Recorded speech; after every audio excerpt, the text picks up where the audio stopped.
You could have been excused for thinking a carnival had come to Canberra on Saturday when the Reclaim Australia Party converged to have their annual general hatred meeting. The Canberra organiser, Daniel Evans, labelled it Preservation of Australia Day, at the podium congratulating the 200 fellow patriots / racists for making the journey to the capital, and stated that if he had $1 for every one of them that was there, he would be a millionaire. Now, Mr. Evans shouted, we outnumber them and we are louder than them.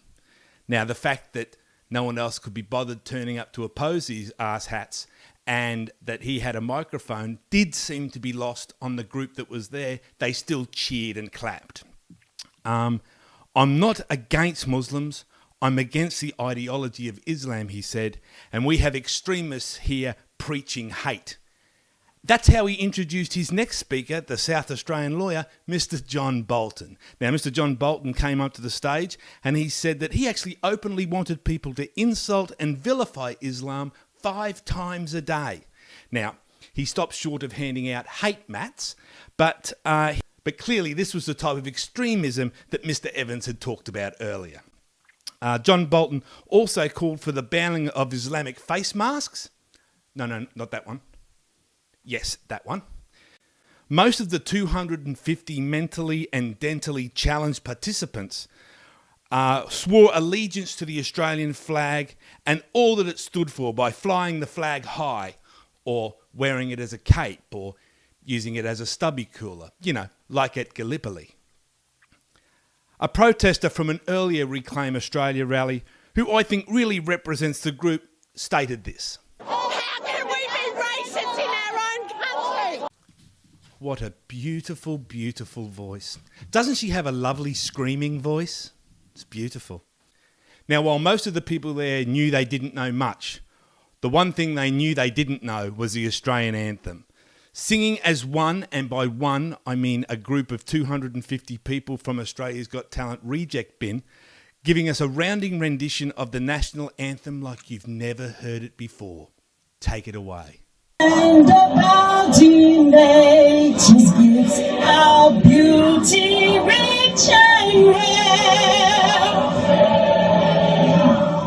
In history's page, in every set to advance.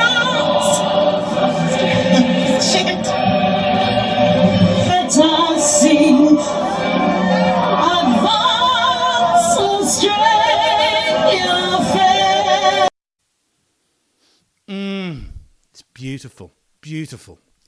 Now, whilst many of the group had to return home before their ankle bracelets went off, notifying the police that they'd left the confines of their yard, some of them stuck around to have a quick photo before they too had to leave and return to work, back cleaning the floor of an abattoir or working at a sideshow at a carnival or sorting the recyclables from the non-recyclables at a local refuge centre.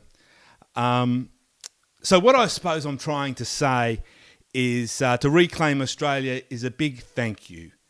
You've taken the time out of your day that you could have usually spent dropping off your Centrelink forms or eluding police to come out and openly express and represent our fear of brown people. Selflessly trying to create a perfect world for the rest of us, blissfully unaware that if you achieved it, you wouldn't be in it. Thank you. Hey guys, thanks very much for watching. If you enjoyed what you saw, please make sure you subscribe down below here. Make sure you hit that. If you didn't like what you saw, then you're probably a member of the Reclaim Australia group, so I'll let you get back to stealing your neighbour's Wi-Fi. Please make sure you jump on. We'd love your support. Take care. Bye-bye.